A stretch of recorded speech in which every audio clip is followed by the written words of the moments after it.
This week, the most powerful justice on the Supreme Court announced he was retiring. Justice Anthony Kennedy was the perennial swing vote, the towering weather vane that bent left and right in the tornadic winds of the past 3 decades of our most severe political storms. Though he didn't much like that title. The cases swing, I don't. His judicial philosophy was a mystery to many, a conservative appointed by Ronald Reagan. Thank you for coming to witness this historic occasion. Sometimes siding with the justices to his right, sometimes with the liberals to his left. A complicated centrist, perhaps best described as mostly libertarian. I shall honor the Constitution. Kennedy's legacy, though, is now uncertain. He was perhaps the biggest defender of the First Amendment ever to serve on the court. He opened the floodgates for money in politics, writing the opinion for the now infamous Citizens United case, anthropomorphizing corporations to allow their unlimited political donations, corporate cash considered free speech. He joined the conservatives in cases on gun control and voting rights, and in the 2000 presidential election, So help me God. he cleared the way for George Bush to become the 43rd president. But he sided with the court's more liberal justices on abortion, affirmative action, and the death penalty. He also wrote the opinion for all 4 major pro-gay rights decisions he heard while on the court, including his consequential opinion in Obergefell v. Hodges that enshrined the right of gays to marry.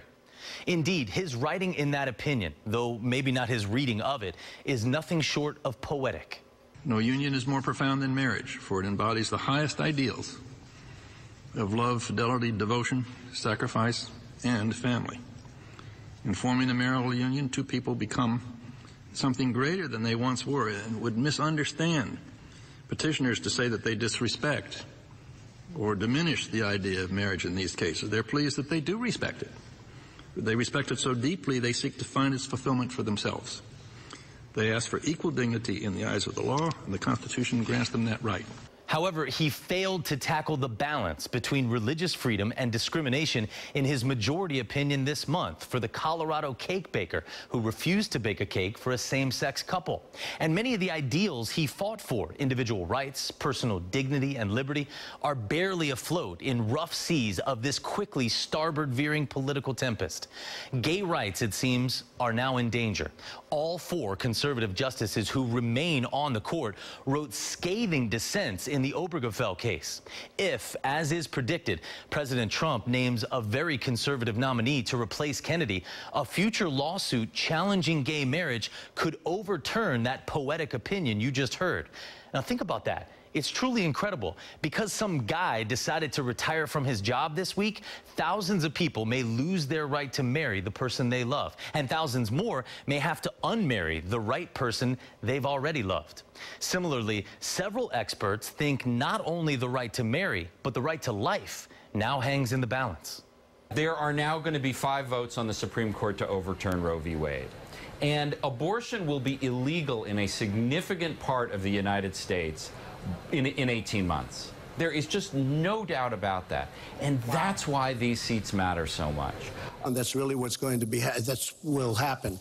And that'll happen automatically, in my opinion, because I am putting pro-life justices on the court. The stakes here are unmistakably huge, and so will be the fight to replace Kennedy.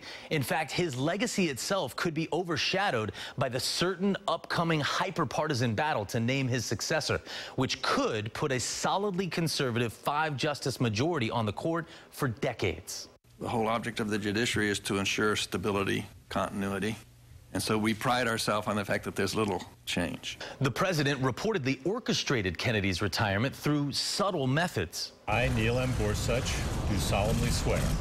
Including his nominating of his former clerk, Neil Gorsuch, to serve alongside him. Now, the fight to replace him. This week, you probably heard a lot of partisan bickering on your TV and your Facebook feed about the Biden rule. Our Republican colleagues in the Senate should follow the rule they set in 2016, not to consider a Supreme Court justice in an election year. This is not 2016. There aren't the final months of a second-term constitutionally lame duck presidency with a presidential election fast approaching. Democrats accuse Senate Republicans of stealing the Supreme Court seat left vacant by Antonin Scalia upon his death in February 2016, when Senate Majority Leader Mitch McConnell refused to bring confirmation hearings on anyone President Obama might nominate. His eventual nominee, Merrick Garland, never did get a hearing. Let's be clear here. The seat was Obama's to nominate, but partisan game playing around Supreme Court nominees has been going on for decades by both Democrats and Republicans.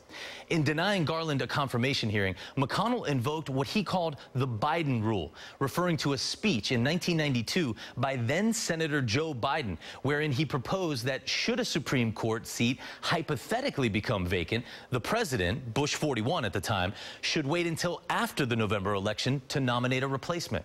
That if a Supreme Court justice resigns tomorrow or within the next several weeks, or resigns at the end of the summer, President Bush should consider following the practice of a majority of his predecessors and not name a nominee until after the November election is completed. That was a hypothetical speech. Remember, there was no vacant seat, so it never became a rule. And even if it was, McConnell didn't even follow it because he never scheduled hearings for Merrick Garland, Obama's nominee, after that election was over. Furthermore, when Biden gave that speech, it was the end of June, a full 4.5 months after the point in an election year in which Antonin Scalia died and his seat became vacant. But most importantly, just as is the case now with President Trump, elections have consequences. There was nearly a full year left in Obama's second term. The idea that a president only gets 3/4 of his term to nominate judges and justices is ridiculous. We elected this group of individuals to make these decisions during the term in which events happen to necessitate them. This is perhaps why politicians don't speak in hypotheticals, because it usually comes back to bite them. Let me be clear. The Biden rule is a farce. That was never a thing to begin with, nor was it ever applied properly, even if it was. But it would be a stupid rule to begin with. President Trump, just like President Obama, should be able to nominate someone whenever he wants. Okay, maybe not in the 2 months between an election and when all the winners take office. But otherwise, that's why they've been elected. You don't get to hold seats for people who aren't coming for another year. But the rules actually say you do. There's nothing in the Constitution about when a president can nominate a justice, nor how many votes you need in the Senate, or even how many justices should sit on the Supreme Court. It only says in Article 2, Section 2, the president shall nominate and by and with the advice and consent of the Senate shall appoint judges of the Supreme Court. That's it. Advice and consent have been taken to mean 60 votes to confirm. But in these hyperpartisan times, Democrats dropped that 60-vote threshold in 2013 for cabinet picks and lower court judge nominees only, frustrated at what they saw as a Republican obstruction of Obama's selections. The Republican caucus has turned advise and consent into deny and obstruct. But they did keep it in place for Supreme Court nominees. Once again, Senate Democrats are threatening to break the rules of the Senate,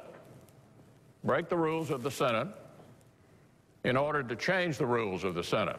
However, Republicans blew that precedent away too, holding Scalia's seat vacant in 2016 for nearly a year, a record for Supreme Court nominees. President Trump has said he expects to pick his nominee by July 9th when he leaves for Europe. He's reportedly whittled down the list to 5 people, including 2 women.